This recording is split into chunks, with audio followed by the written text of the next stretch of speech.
بسم اللہ الرحمن الرحیم. ایاک نعبد و ایاک نستعین. اور بھائی جان یہ جیو نیوز کا ایسی رکھیں کہ لائیو بھی کبھی کبھی دکھاتے ہو. میں انتہائی دل کی گہرائیوں سے آپ سب کا شکریہ ادا کرتا ہوں، خاص کر ہمارے وکلا برادری کا جو سینٹرل بار آزاد جموں کشمیر کے ہیں کہ انہوں نے بہترین انداز میں میرا ویلکم کیا.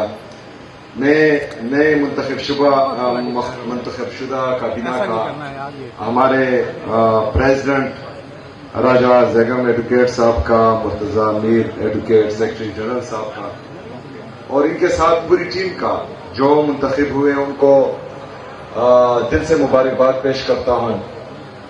اس کے ساتھ ساتھ ہماری جو آئی ایل ایف کی ٹیم ہے، president Chaudhry Ashraf Ayaz sahib, secretary general Yasir Mughal sahib, senior vice president Pakistan barrister Israr sahib, Khalid یوسف صاحب اور ہماری پاکستان تحریک انصاف کی ڈسٹرکٹ ٹیم قیوم نیازی صاحب،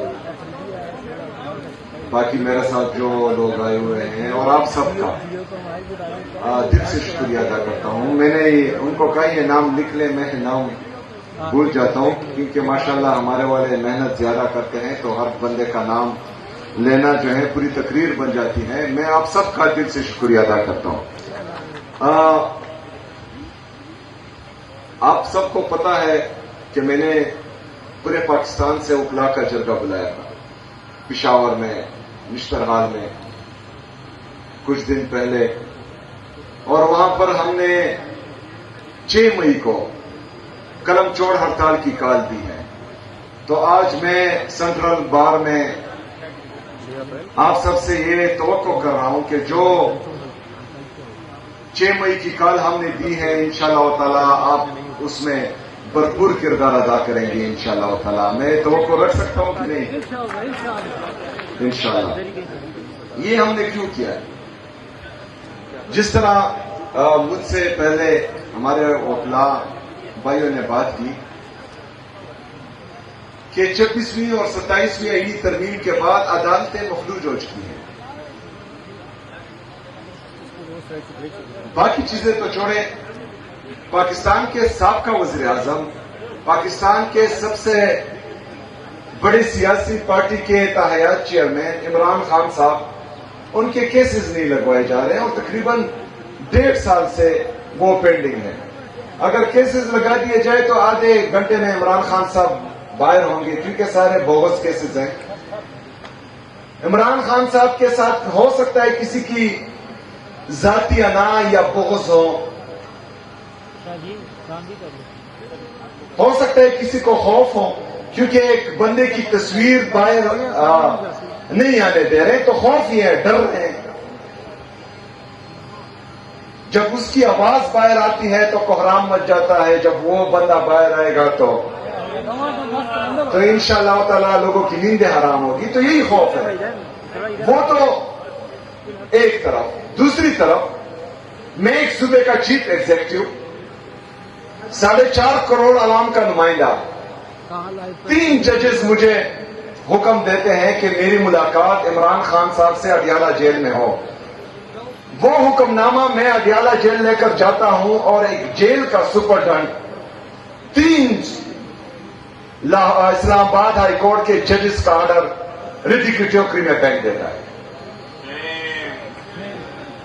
تو یہ انصاف کا جنازہ ہے، یہ عدالتوں کا جنازہ ہے، یہ ہمارے وکلا کا جنازہ ہے جو بار بار نکلتا آ رہا ہے. آپ کا اس لیے کہوں گا کیونکہ ججز بھی آپ کی طرف دیکھ رہے ہیں. جو پشاور کا جرگہ میں نے بلایا تھا وکلا کا، وہ ججز کے مشورہ تھا کیونکہ ججز بھی بے بس ہو چکے ہیں. جو ججز تھوڑی سی آنکھیں دکھا رہے تھے، آپ کو پتہ ہے ان کا کیا حال ہے. جو ہمارے ججز محترم، ہمارے لیے قابل عزت، قابل احترام اور بہت قابل احترام، وہ تھوڑے سے لیٹے ہوئے ہیں. تو وہ جو ہے ماشاءاللہ آپ دیکھ رہے ہیں کہ وہ اچھے اچھے پوسٹ پر ہیں. تو وہ ججز جن کا ضمیر زندہ ہے وہ بھی آپ کی طرف دیکھ رہے ہیں, وکلا کی طرف دیکھ رہے ہیں. اور میں بار بار کہتا ہوں کہ جو بھی اپنے آپ کو بدماش سمجھے, اس معاشرے کا سب سے بڑا بدماش وکیل ہے, لیکن آپ نے جو ہے اپنی بدماشی دکھانی ہے, کیونکہ آپ سے ڈرتے ہیں. جو جس کے ہاتھ میں قلم ہے, جس طرح ہمارے ایک وکیل بھائی نے کہا کہ ہم ججز کو کرسی سے نیچے اتارتے تھے جب وہ غلط فیصلے کرتے تھے, تو کہاں ہے وہ جذبہ, وہ جنون,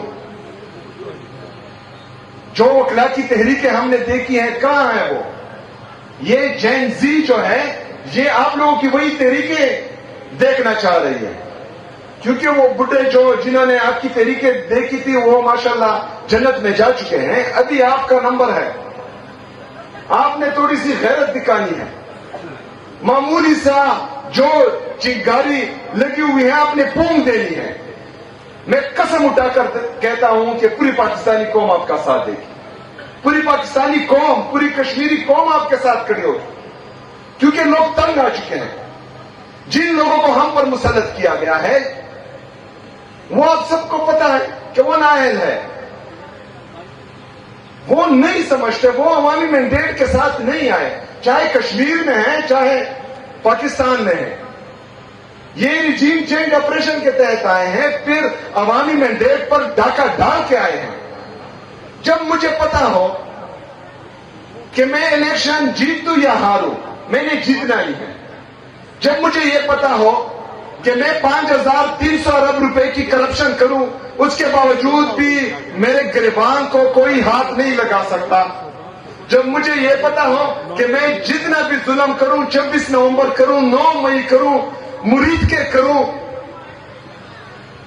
مجھے کسی نے قانون کے کٹہرے میں کھڑا نہیں کرنا, تو وہ عوام کا نہیں سوچے گا, وہ پاکستان کا نہیں سوچے گا, وہ پاکستانی عوام کا نہیں سوچے گا, وہ کشمیری عوام کا نہیں سوچے گا, وہ صرف اپنی جیب کا سوچے گا. اور ہو رہا ہے پاکستان کے ساتھ کیا کہ ریجیم چینج آپریشن کے وقت جو G D P growth Pakistan کا 6.1 پر چل رہا تھا, ابھی 2.5 پر چل رہا ہے. کسان خودکشیاں کر رہا ہے, مزدور رو رہا ہے, نوجوان پاکستان چھوڑ کر بھاگنا چاہ رہا ہے, انڈسٹریلسٹ وہ بھی رو رہا ہے, تباہ و برباد ہے. 45% لوگ پاکستان کے وہ غربت کی لکیر کے نیچے آ چکے ہیں. 45% کا مطلب ہے 10 کروڑ عوام. کل ایک دفعہ پھر ڈیزل کا بم عوام پر گرا دیا گیا ہے. تو ان کے ساتھ کوئی پالیسی ہی نہیں ہے, نہ ہی پاکستانی عوام ان پر اعتماد کرتی ہے, نہ باہر دنیا کے لوگ ان پر اعتماد کرتے ہیں. جو ہمارا تجارتی خسارہ ہے جو دن بدن بڑھتا جا رہا ہے, 81,000 ارب روپے تک آپ کا بیرونی اور اندرونی قرضہ پہنچ چکا ہے. تو میرے پاکستانیوں, میرے کشمیریوں, ہمیشہ ایک بات یاد رکھنا ہے کہ جب تک آپ خود اپنی حالت بدلنے کی کوشش نہیں کریں گے, آپ کے حالات اللہ تعالیٰ نہیں بدلے گا. آپ لوگوں نے نکلنا ہے. یہاں پر ہمارے مختلف نظریات کے لوگ بیٹھے ہوئے ہیں. میں یہ نہیں کہتا کہ آپ پاکستان تحریک انصاف کے لیے نکلے, ان لوگوں نے نکلنا ہے. یہاں پر ہمارے مختلف نظریات کے لوگ بیٹھے ہوئے ہیں. میں یہ نہیں کہتا کہ آپ پاکستان تحریک انصاف کے لیے نکلے, عمران خان کے لیے نکلے. لیکن میں آپ کو اتنا کہوں گا کہ آج اگر میری باری ہے, کل آپ کی باری آنے والی ہے. اگر آج مجھ پر ظلم ہو رہا ہے, یہ ظلم کل آپ پر آنے والا ہے, کیونکہ حکومتیں ساری عمر نہیں رہی, ساری عمر کا اقتدار نہیں ہوتا. آج ایک کی باری ہے, کل دوسرے کی باری آنے والی ہے. لیکن جو ہمارے پاکستان کے آئین اور قانون کے ساتھ کیا جا رہا ہے وہ انتہائی خطرناک ہے. وہ جمہوریت کے لیے بھی خطرناک ہے, وہ عدلیہ کے لیے بھی خطرناک ہے, وہ ہمارے وکلاء کے لیے بھی خطرناک ہے, اور وہ ہمارے عوام کے لیے بھی خطرناک ہے. انشاءاللہ اس کے خلاف ہم نے جدوجہد کرنی ہے اور مل کر کرنی ہے. میں امید کرتا ہوں کہ جو قصے میں نے تو خیر دیکھے ہیں وکلاء کی تحریک اپنی جوانی میں, لیکن ہمارا جو جین زی ہے انہوں نے نہیں دیکھی. تو اس دفعہ ہم نے تو یہ عہد کیا ہوا ہے کہ یہ گھی سیدھی انگلی سے نہیں نکلے گا، انگلی ٹیڑھی کرنی پڑے گی، لیکن آپ نے بھی یہ ارادہ کرنا ہے کہ آزاد عدلیہ کی بحالی وہ شرافت سے نہیں آنی، وہ ہمارے وکلا برادری نے جو ہے تھوڑی سی بدماشی دکھانی ہوگی، اور انشاءاللہ تعالی اس میں ہم آپ کا بھرپور ساتھ دیں گے انشاءاللہ تعالی۔ ہمارا ایک بڑا احتجاج انشاءاللہ تعالی جلد آنے والا ہے، اس کی تیاری جاری ہے۔ اگر آپ پہلے ہوئے ہم سے، آپ نے کال دی تو ہم آپ کا ساتھ دیں گے، اگر ہم آپ سے پہلے ہوئے ہم نے کال دی تو ہم بھی انشاءاللہ تعالی آپ سے شراکت داری کی امید رکھتے ہیں، آپ بھی ہمارا ساتھ دیں گے انشاءاللہ تعالی۔ جس طرح علی بخاری صاحب نے کہا کہ آپ کے بار کے جو بھی مسئلے مسائل ہیں، ہمارے جو پریزیڈنٹ اور سیکرٹری جنرل صاحب ہیں، آپ وہ مسئلے اور مسائل میرے پاس لائیں انشاءاللہ تعالی۔ میں آپ سے وعدہ کرتا ہوں کہ جن کے نام آپ نے لیے کہ انہوں نے آپ کی مدد کی ہے، ان سے زیادہ ہوگا، ان سے کم نہیں ہوگا انشاءاللہ تعالی۔ بہت شکریہ، بہت مہربانی، وما علینا الا البلاغ۔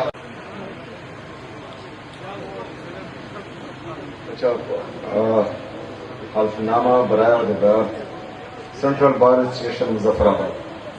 بسم اللہ الرحمن الرحیم۔ میں مسمی ایڈوکیٹ ہولڈنگ جسے مرکزی انجمن وکلاء مظفر آباد آزاد کشمیر کا